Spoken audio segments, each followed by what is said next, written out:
ഇത് കുഞ്ചിയമ്മയുടെ വീടല്ലേ? അതെ. സഹോദരൻ പണത്തിന് വന്നാണല്ലേ? എങ്ങനെ മനസ്സിലായി? ഇത് നിത്യേന ഇവിടെ നടക്കുന്നതല്ലേ? അല്ല, പഞ്ചപാണ്ഡവരിൽ ആരാ കുഴപ്പമൊപ്പിച്ചത്?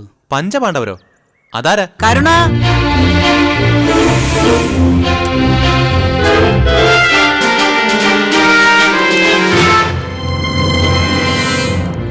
ഇതാരാ കരുണ? പേര് ചോദിച്ചില്ല, പക്ഷേ കാശാ പ്രശ്നം. ദേ, തന്നോടൊക്കെ ഒരു കാര്യം ഞാൻ പറഞ്ഞേക്കാം. എന്റെ പിള്ളേർക്ക് കൊച്ചുങ്ങടെ മനസ്സാ. അവരെ എന്തെങ്കിലും പറഞ്ഞ് പറ്റിച്ചിട്ട് ഇവിടെ കാശിന് വരരുത്. എന്റെ ടീച്ചറെ, നിങ്ങളുടെ മക്കൾ എനിക്ക് കാശ് തരാനൊന്നുമില്ല. ആ കല്യാണി മോൾ ഇവിടെയല്ലേ താമസിക്കുന്നത്? അവരെ എനിക്ക് കാശ് തരാനുള്ളത്. ആ, അപ്പൊ ടീച്ചർക്ക് പുത്രബലം മാത്രമല്ല, ബന്ധുബലവും തുടങ്ങി. കുറെ ദിവസം അവരെ ഞാൻ തപ്പി നടക്കാൻ തുടങ്ങിയിട്ട് ഇപ്പോഴാ അറിഞ്ഞത്. ടീച്ചറെ, ഫിനാൻസ് കമ്പനിയിലെ കാശ വാങ്ങിച്ചു കൊണ്ട് ചെന്നില്ലെങ്കിൽ എന്റെ പണി പോകും. കല്യാണി, കല്യാണി, ഇവരടുത്ത ബന്ധുക്കളാ? എന്തിനാ? അല്ല, പണം അവര് തന്നില്ലെങ്കിൽ ഇവര് തരുമെന്നറിയാൻ വേണ്ടിയാ. തരും. എന്താ ചേച്ചി? ആ വാ.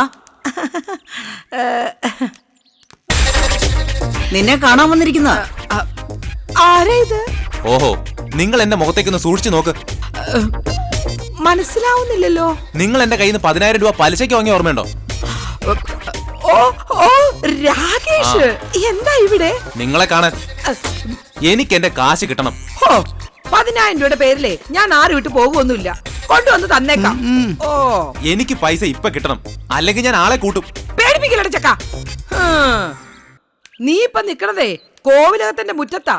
കൊല്ലും കൊലയൊക്കെ ഉണ്ടായിരുന്ന തറവാടാ. 10,000 അല്ല, 1,00,000 ആയാലും എന്റെ ചേച്ചി തരും. വലിച്ചെറിഞ്ഞിട്ട് കൊടുക്ക് ചേച്ചി. അങ്ങനെ വലിച്ചെറിയാനുള്ള കാശൊന്നും എന്റെ കയ്യിലില്ല. കല്യാണി, നിന്നോട് ഇവിടെ 2 ദിവസം നിൽക്കാനാ ഞാൻ പറഞ്ഞത്. പക്ഷേ വേറെ കുരിശ് ചുമക്കാൻ എനിക്ക് പറ്റില്ല. ചേച്ചി, എന്താ നിങ്ങളുടെ തീരുമാനം? 2 ദിവസം കഴിയും. അപ്പോഴേക്ക് നിങ്ങൾ ഇവിടുന്ന് മുങ്ങില്ലേ? മുങ്ങിയാ കണ്ടുപിടിക്കേണ്ടത് നിങ്ങളുടെ ഉത്തരവാദിത്വം. ഇവിടെ ബഹളം വെക്കാനോ ആളെ കൂട്ടാനൊന്നും പറ്റില്ല. പോകാൻ നോക്ക്. എന്റെ കാശ് വാങ്ങിക്കാൻ എനിക്കറിയാം. ഈ ലോകത്ത് നിങ്ങൾ എവിടെ പോയാലും നിങ്ങളെ ഞാൻ വിടില്ല.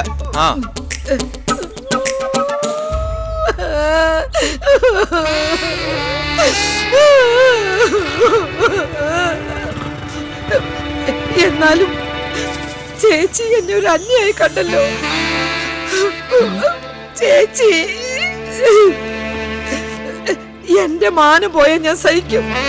പക്ഷെ കോവിലകത്തെ കുഞ്ചിയമ്മ 10,000 രൂപയ്ക്ക് പോലും ഗതിയില്ലാത്തവളാണെന്ന് അവൻ ചെന്ന് പുറത്ത് പറഞ്ഞ ഞാനിതെങ്ങനെ സഹിക്കും ചേച്ചി? എങ്ങനെങ്കിലും സഹിക്കും. അതെ. എപ്പോഴാ നീ മോള് ഇറങ്ങുന്നേ? ചേച്ചി, ഇനി ആരൊക്കെ കാശിന് വരാന്ന് അറിയില്ലല്ലോ. മിണ്ടാതിരിക്കണ ഡ്രൈവറെ. ദേ, കർണനെ ഒന്നും പറയണ്ട.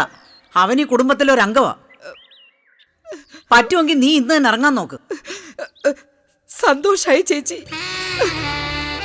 ലോകം മുഴുവൻ തള്ളിക്കളഞ്ഞാലും എനിക്ക് എന്റെ കുഞ്ചി ചേച്ചി ഉണ്ടെന്ന് പറഞ്ഞ് അഹങ്കരിച്ച് നടന്നിട്ട് എനിക്കിത് കിട്ടിയല്ലോ. സാരമില്ല, ഞാൻ സഹിച്ചോളാം.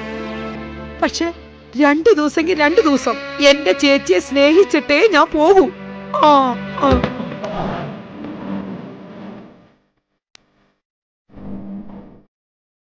ഇത് പെട്ടെന്നൊന്നും ഒഴിയില്ല ടീച്ചറെ, അടിച്ചിറക്കേണ്ടി വരും.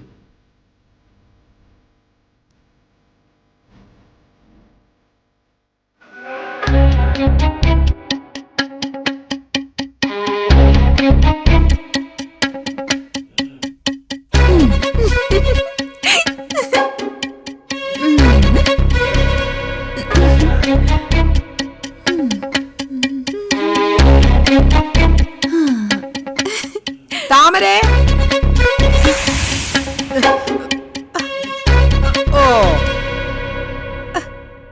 നീ ഇവിടെ മുടി മിനിക്കൊണ്ടിരുന്നോ?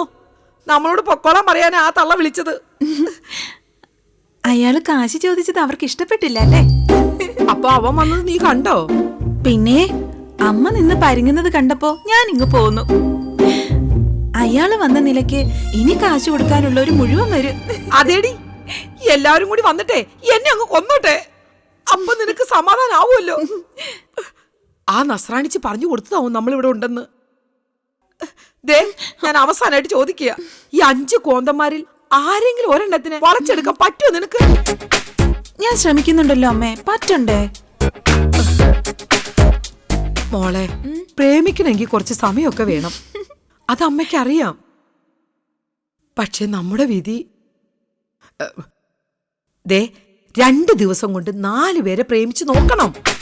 കുറച്ച് റിസ്കാ, എന്നാലും മോള് ചെയ്യണം. ചെയ്യൂടി. ചെയ്യാം. ഷോ, പാവം എന്റെ മോള്, കഷ്ടപ്പാട് തന്നെ. ഞമ്മ പിന്നെ തരാം. ദാ ബണ്ണ്.